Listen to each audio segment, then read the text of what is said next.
What's up, everyone? It's Dakota, and today we live in a world, as of recording this video anyway, we live in a world where modern is dominated by four-color flying sky noodles and really dumb, exile-y delve dragons. We decided to choose violence today and take another look at Yawgmoth, more specifically black-green Yawgmoth, the more streamlined, like combo version of the deck. It's one of the first decks that I actually covered once I started recording videos again for YouTube, and I love the deck. I still play it in Modern, have tons of fun with it. Varying amounts of success. Sometimes it's like the world's most mediocre beatdown deck that gets there, and sometimes it's a really sweet combo deck that can kind of win out of nowhere. But before we dive in and kind of give us a refresher back on the Yawgmoth deck and why I absolutely love it in the meta game, barring all of the other stuff that people are deciding to do, you should really think about subscribing to my YouTube channel. I talk about different modern decks. I talk about Pioneer, different things that I want to see from just Magic in general, and just being probably one of my favorite hobbies. I love talking about it, and I would appreciate your support if you just subscribe to the channel and obviously ring the notification bell. Does not hurt at all either, because you get to know when my videos go up, and it really helps my algorithm and stuff like that, especially if you interact with my videos. But anyway, let's dive back into Yawgmoth, the black-green Yawgmoth archetype. Demonic Tutors, the Yawg Father himself. He's had a lot of success playing the deck.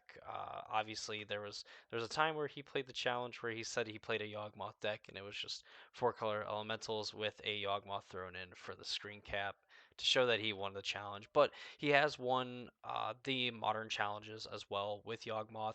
It's a very powerful deck, and for anyone that might not have seen the first video or maybe doesn't know what the combo is, you have Yawgmoth 3 in Physician, which, if you can read it here, says that you can pay a life, sacrifice another creature to put a -1/-1 counter on up to one target creature, and draw a card. You do this in conjunction with two undying creatures, such as like Young Wolf. If you have two Young Wolves in play, and neither of them have a counter, you sack one, choose no targets. The Undying trigger happens, if I can keep it on the Young Wolf. The Undying trigger happens, it comes into play with a +1/+1 counter. You sacrifice the other one to give it a -1/-1 counter, and you essentially pass the +1/+1 counter back and forth. And every time you're doing this, you're drawing a card. You're of course paying a life, which means that you cannot draw your entire deck. With some versions, they play Essence Warden, where you can just essentially like lose a life. It comes back from the Undying trigger, gain a life. Even like Prosperous Innkeeper to make mana and things like that. But in this version of the deck, we don't play either of them, even though I kind of like playing a Essence Warden myself just to have that possibility. To me, it's like it's just a meta choice for the places I end up playing. So, what can you do with like this synergy of two undying creatures plus a Yawgmoth? Well, of course, you can draw your whole deck if you have a Blood Artist. Blood Artist says when it or another creature dies, target player loses a life, you gain one life. Sucks if your opponent has hexproof effects or like Veil of Summer and things like that in sideboarded games. But aside from that, Blood Artist is better than Zulaport Cutthroat. I think I made the argument in like my other video that I like Cutthroat better because it does essentially the same thing. Like when you're comboing with two undying creatures, it's essentially the same thing as a Blood Artist, except it doesn't get stopped by like the hexproof effects. But I think the aside from the uh, living index, uh, they really don't play any like hexproof type things. So just playing Blood Artist is strictly better just because it does count your opponent's creatures as well, whereas Zulaport Cutthroat only counts yours. So if you doesn't matter what your life total is, as long as you have two life, Blood Artist or Blood Artist, Yawgmoth, and two undying creatures is lethal. Conversely, if your life total is higher, or if it's like at a specific I can't remember exactly what it is anymore. Like they have to be even, you have to be odd, or something crazy like that. But Geralf's Messenger plus another Undying creature plus Yawgmoth drains your opponent out. Um, and that's really like the main win condition for the deck. You're also a Mopey beatdown deck because sometimes like one mana 1/1s that come into 2/2s and 2 mana 2/1s who become 3/2s.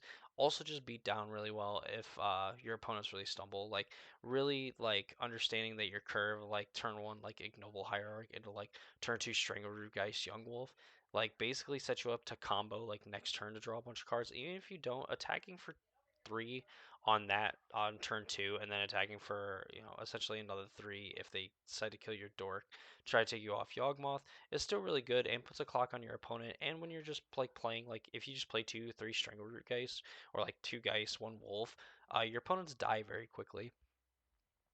To note, like the rest of the creatures, it does play another 4 Birds of Paradise to enable you to cast some of your 3 drops, like your Grist, which are really, really good on turn 2, especially against like the blue-red Murktide decks. Eldritch Evolution, where you can like get rid of some of your, like you can get rid of like a Dork or whatever and go get um, like Geralf's Messenger. Obviously, the ideal thing is to get Yawgmoth, so you play like your 2s with like your Wall of Roots, which can make a ton of mana in conjunction with like Quarter Calling. Essentially, String or Wall of Roots counts as like 2 mana towards like a Quarter Calling, which is pretty great considering that you just get to act as ability on each other turn, where like you can use this to play like another creature, pass, and then you can activate this tap tap, and you're already in the X cost of Chord. So pretty sweet. Speaking of like all the other cards, 4 Quarter Calling, 4 Eldritch Evolution, super streamlined to assemble your combo, whether it's looking for a Yawgmoth, maybe looking for a Geralf's Messenger, or and when you get to like sacrifice a Strangleroot Geist that doesn't have a counter to an Eldritch Evolution to go get Messenger or to go get Yawgmoth, you really do set yourself up uh, at least to draw a decent amount of cards because again the more creatures that you have that aren't even undying, Grist makes tokens, sacrificing some of your other dorks maybe to look for like another undying creature um, is pretty good, and you can eventually just like minus like on some of your opponent's creatures and stuff to get the Strangleroot guys to come back and so on and so forth, and maybe manage the board a little bit as well. Yawgmoth does get to kind of play both roles really sweet, and there is times where that last ability of paying double black and discarding a card to proliferate can be pretty good when you just kind of put like one like a -1/-1 counter on like 2 or 3 of your opponent's creatures, and if they're 2/2s they obviously automatically die. Having the +1/+1 counters on your creatures and getting to proliferate them to lethal your opponent is pretty sweet. Also getting to put counters like on your Grist, but I haven't really seen that come up. I've seen more of like putting +1/+1 counters on like your Young Wolves and Stringroot Geist from their Undying triggers and then proliferating them to kill them. The lands, technically there's 21 because of Dryad Arbor. Dryad Arbor is pretty important because you can search it with your Misty Rainforest and your Verdant Catacombs. Just as a way to kind of like get started with like a Yawgmoth. It is like technically a land that taps for mana if you have Quarter Calling because you could just tap it for the Convoke cost. Also, just being a way to like kind of protect. Like you're not really worried about Liliana. Liliana's not a super popular card, I would think. Maybe aside from Jund, but Jund really isn't a deck that gets played a lot. But it has that utility where like an Edict effect with like a Yawgmoth on board, gets protected by like a Dryad Arbor. But mainly it's used to kind of like if your opponent has a way to like interact and like kill your thing, your undying creature, you can search for a Dryad Arbor and put a minus counter on it to get rid of that counter, or maybe even to just like fizzle the spell by just straight up killing it and having a return with a counter. So Dryad Arbor is pretty unique. Technically, it's a 21st land, but it does have some utility outside of being an actual land drop. You can also chord for 0 and pick it up, which essentially is like ramp. Um, but to the actual mana base, you have 2 Blooming Marshes, comes into play untapped on the first few turns of the game. Doesn't damage you, which is important, but as Tutors talked about in his stream this past weekend, did not like it. Actually cost him a game at some point, which kind of sucks. So that's why it used to be 3 copies, but now it's down to 2. Boseiju, a catch-all to artifact, enchantment, or non-basic lands. Really just blowing up like maybe some like like a random like pithing needle like me in the main deck of some of the like hammer decks and things like that, if they so choose to. It's just a utility land. Like you kind of want green mana for a lot of your like your double green spells. Like you can manage the triple black and double black like through chords and Eldritch Evolutions and stuff. But you really want green. Beseiju kind of pulls double duty. Um, and on the note of like trying to fix colors, it plays one Urborg and one Yavimaya. Cradle of Growth, obviously, one makes everything swamps in addition to their types, the other one makes forests. Having them both out, everything's dual land, life's good.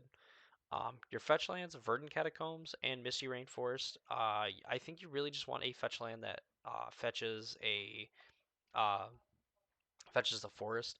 If you want to kind of like pump fake your opponent and like play like Wooded Foothills or maybe even like Windswept Heath, I think that would be okay just because these are here, I would think, mainly to fetch like Dryad Arbor and like basic forest, which the deck plays two basic forest, plays one swamp, two peatlands, of course, like comes into play untapped no matter what. Does hurt you to use the mana, but can cash in for a card later. Overgrown Tomb, of course, you can find off your fetch lands, being a dual land and help you cast like your triple and double black spells. Twilight Mire, one of the few ways where you could play an Urborg on turn one and then just like filter in double green or eventually just cast like a like Geralf's Messenger after playing like a Yavimaya Cradle of Growth on like turn one into like Twilight Mire and stuff. Also lets Twilight Mire essentially tap for colored mana since it only taps for colorless once, if you just tap it by itself. The sideboard, basically, just trying to deal with like the graveyard decks. Uh, I believe that Living End is like very good. So like Endurance, just having one copy in the main to kind of like fight it in the pre-board games and then the sideboard games. Endurance ends up doing a lot of work. Necroplasm is a card that I actually have no idea what it does. For each creature with a confirmed mana cost equal to number of counters on deck. Wait, at the beginning, put a counter on it. At the beginning of your end step, destroy each creature with converted mana cost equal to the number of counters on. Jeez, that's crazy. I'm not sure what this card's in the matchup for, but like, I might have to try it. Might have to go back and see if I can figure out why. Necromentia, people still like to play Rhinos for some god awful reason, like Living End and things like that. The decks that want like they're trying to achieve some sort of like big, powerful like combo thing. Necromentia just kind of screws with their plans. With like Rhinos, if you can stop them from actually getting any Rhinos in play, their deck becomes very manageable and pretty mediocre for the most part. Living End obviously doesn't function. They have to start playing their bad draft commons, which hopefully your bad draft commons beat their bad draft commons.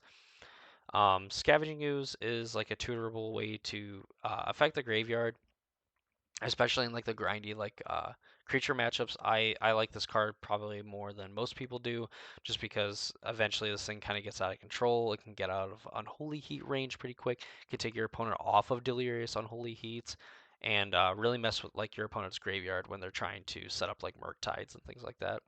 Outland Liberator, same thing. It's just like tutorable way to deal with artifacts or enchantments. On the flip side, whenever it attacks, it can destroy an artifact or enchantment, and then blow itself up to deal with another one if it needs to. Um, Force of Vigor, probably one of the most efficient enchantment artifact destruction spells. Obviously, you two normally like these cards like 2 for 1 yourself, but like Force of Vigor 2 for 2s, which is pretty good. And then one Crime and Punishment, which I think Necroplasm probably replaces like Crime and Punishment, just because like more than likely you're casting the punishment part, dealing with like tokens and things like that, or dealing with like problematic like artifacts or enchantments like hammers, maybe even like Pithing Needle and things like that. So that is basically the updated version of Yawgmoth. So essentially, why do I like this deck in the format? Well, because I'm a hipster and I don't want to play 4 color because I don't feel like taking a loan out to play Magic. And Murktide is basically just like blah blah blah counterspell 8/8 you're dead whatever bullshit. So I like Yawgmoth for the fact that like it's kind of like plays into two roles. It plays into a beatdown deck and it plays into a combo deck. And if your opponent has a hand that deals with one and you have the other, chances are they lose the game. But even if like they have a hand that like say beats the beatdown version of the deck, they're usually two for wanting themselves, having to either trade like a creature and like a removal spell to completely get rid of like Yawgmoth and Stringleroot Geist. And on the other side, and if they're doing that, then they really can't deal with Yawgmoth. So then eventually you can either set up the combo or just like shotgun their board, depending on how you build the deck. There's other like toolboxy creatures that you can play in the deck that you can be better suited against like the graveyard based decks, be suited in the control matchups, be suited in the aggressive matchups. Um, this version of the deck is very streamlined, focused on the combo while playing like some of the better cards that you can be playing. But this deck does have room for some toolboxy stuff if that's what you really want to do. I don't know how many percentage points you lose necessarily trying to be the toolbox deck over the streamlined deck, but it's definitely worth experimenting and playing. I've done both and I've had success with both, so I think really it's just whatever you're feeling and maybe what's ever best for your meta. So if you guys enjoyed that long-winded explanation of the updated version of the Yawgmoth deck, I would appreciate it if you guys left a like on the video and leave a comment if there's another modern deck that you'd like to see. Hopefully you stay to this and end this video. I'd be very, very appreciative of it. Of course, share the heck out of the video, leave a like on it as well to boost the algorithm, have more people see it, and help me grow this channel as we kind of expand, kind of blowing up, honestly, compared to previous growth and things like that. So really appreciate all the support I'm getting. I hope you all enjoyed the video, and I hope to see you all in the next one.